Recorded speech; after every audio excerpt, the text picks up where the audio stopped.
একদিকে প্রকৃতি, অন্যদিকে ইতিহাস, দুয়ের মেলবন্ধন মল্ল রাজাদের প্রাচীন ভূমি সুন্দরী জয়পুর।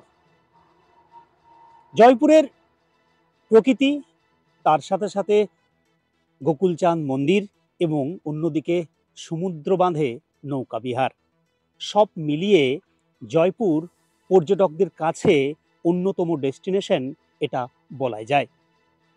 জয়পুরের যারা এখানে ঘুরতে আসেন এবং যে সমস্ত হোটেলগুলি এখানে গড়ে উঠেছে, তারা কতটা অপেক্ষায় রয়েছেন পর্যটকদের জন্য, চলুন একবার শুনে নেওয়া যাক। জয়পুর জঙ্গল,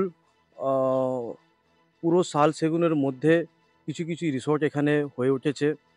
এবং আপনারা যে এখানে আসবেন, একটা পুরো প্রকৃতি জঙ্গলের মধ্যে আপনি এই যে রাত কাটানোর ব্যাপারটা, সুন্দর সুন্দর সুস্বাদু খাবার সঙ্গে থাকবে, আপনারা নিজের মতোভাবে আনন্দ উপভোগ করবেন। আমরা চাই এই জায়গাটা আরও খুব ভালোভাবে গড়ে উঠুক। প্রচণ্ড ভালো লাগছে। আমাদের এখানে পুজোর সময় তো বিশাল এনজয় হবে, এখনও এনজয় করছি, আপনারাও আসুন, এনজয় করুন। এখানে রুম আছে, প্রাকৃতিক জিনিস আছে, অনেক পাখি পশু, অনেক কিছু আছে ঘোরার মতন। এনজয় করার জন্য এই জায়গাটা সব থেকে বেস্ট। সামনেই পুজো, আর পুজো মানেই হই হুল্লোড়, আনন্দ আর ঘুরে বেড়ানো।